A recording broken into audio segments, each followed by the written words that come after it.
Hello, it's time to talk culture here on France 24. Welcome to Encore. Here's what we've got in store for you today. One giant leap for special effects. Gravity has already won a slew of awards for its realistic depiction of outer space. But you may not realise it was in a galaxy not so far away the visual magic was created. Waltzing through the ages, we take you to the ball capital of the world, Vienna, as dance-loving visitors pretend to be prince and princess for a day.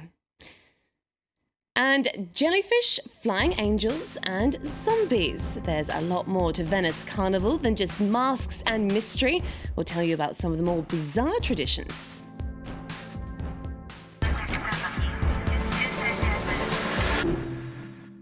We're going to start, though, with a sneak peek into the latest looks coming out of Paris Fashion Week, taking place right now.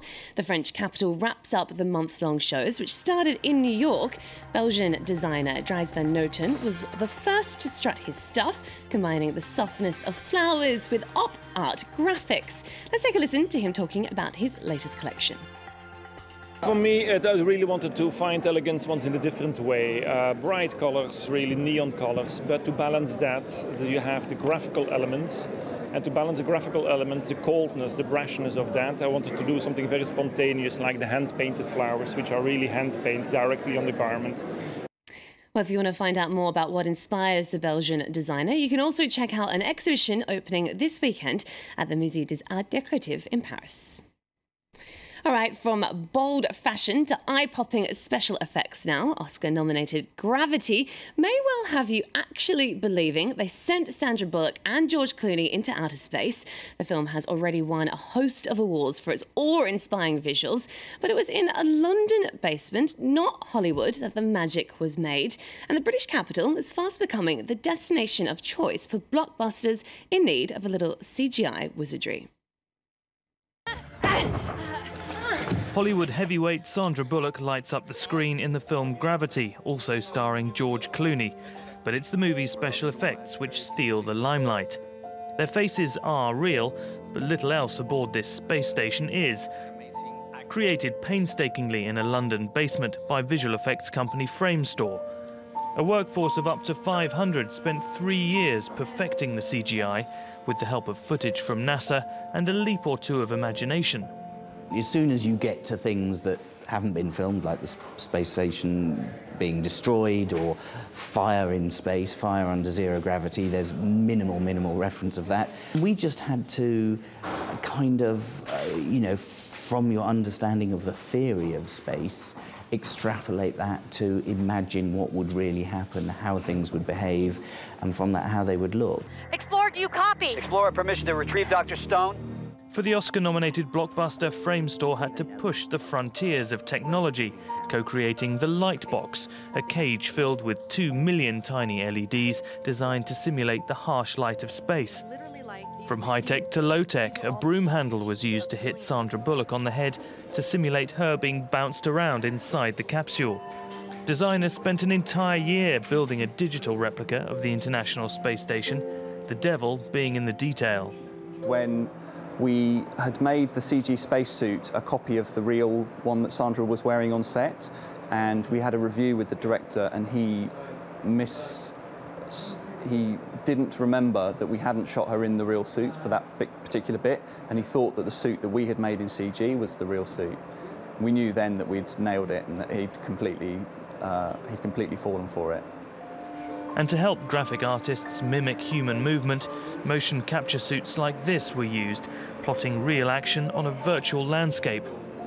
London has in recent years become a hub for the visual effects industry, a boom that began with the successful Harry Potter series of films, and more recently included Inception, Life of Pi, and Prometheus.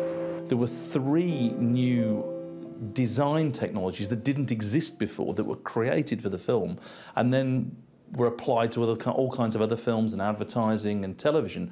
And Tim Burton, when he was making the Batman movies here, said that he couldn't access visual effects that could be any better than London. They were the best, they are the most cutting edge. Generous tax incentives have helped visual effects studios here win business, to the fury of Hollywood. An estimated £287 million is now spent on the industry in Britain each year.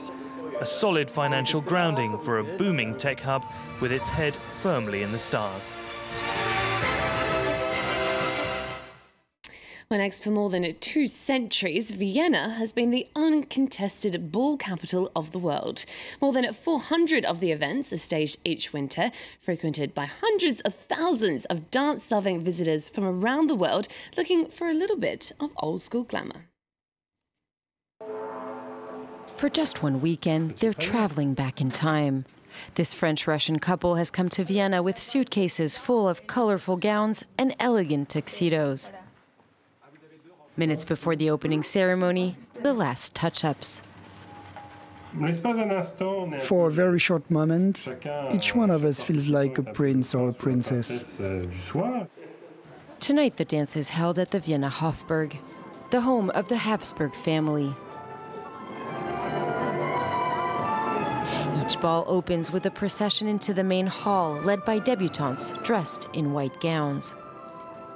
The scene brings back to memory the longest reigning empress of Austria, Sissi. Her life was brought to the screen in the 1955 Sissi trilogy, starring Romy Schneider. For 19th century nostalgic tourists, it's a dream come true. My wife is a princess. She's like the Empress Sissi. I think it makes her happy to do this. I always discover a whole new side of her. It's not at all outdated. It's quite modern, actually. It feels good to put a little bit of poetry into this crazy world we live in. A large painting of the Austrian empress overlooks the Winter Garden, where guests are engaged in a traditional Viennese waltz. Tonight, 12 orchestras are playing for more than 3,000 people. The Franco-Russian couple is spinning out of reality. It's like a dream. It's fancy and romantic. For a couple of minutes, it's like I'm living another life. Many of the best balls in town are organized by professional guilds and associations, such as medical doctors, engineers, and lawyers. Flanner tickets range from 200 to 600 euros. But despite the hefty price, all balls in the capital are usually sold out during the season.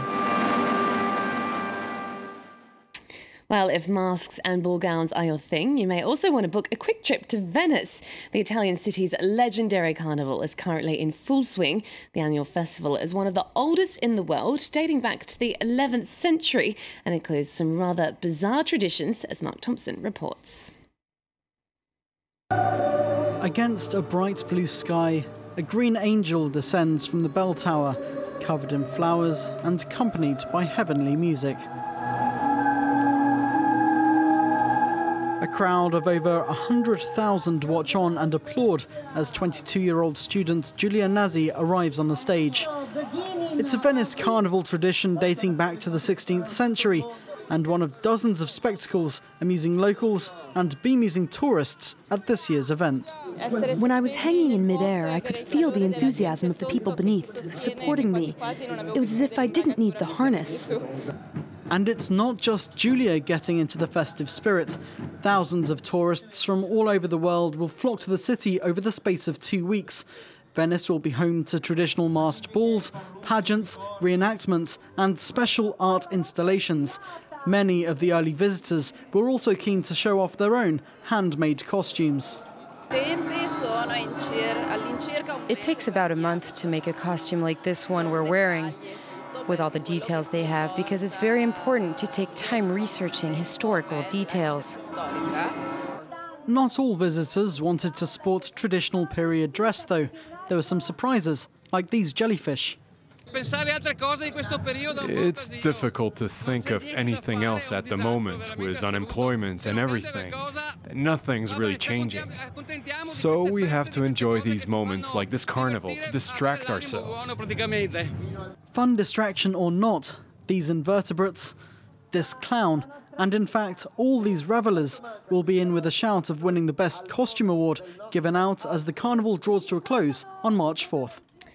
Right, well, that brings us to the end of today's show. But before we go, there's time to quickly take you to one more fantastical place where pension-age pom-pom girls, the children of Transylvania, and a fair few nudes rub shoulder to shoulder. This time, I'm not talking about a carnival, but the photography festival Circulations. Some of the pictures from the young photographic talents in the festival are brightening up the Paris metro. You can catch them until March 16th. Don't worry, though, if you won't be in the French capital. We're going to leave you now with some of those images. Don't forget you can catch up with more culture news on our social networks and follow us on at Encore F24. Enjoy and see you for more culture news soon.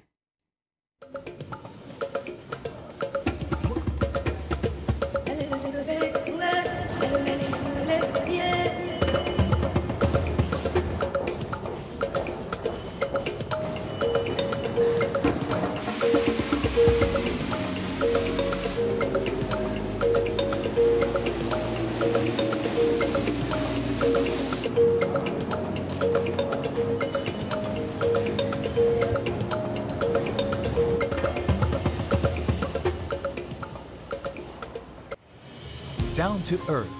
This week we're down to earth in France at Rungis, the largest food market in Paris. These fruit and vegetables feed the city, but a staggering 12 tonne per day never reach the consumer, thrown out beforehand. Often they've travelled hundreds, if not thousands of kilometres to get here, but 1/3 of the food we produce globally is destined to go to waste. Down to Earth on France 24 and France24.com. Down to Earth, brought to you by the African Development Bank.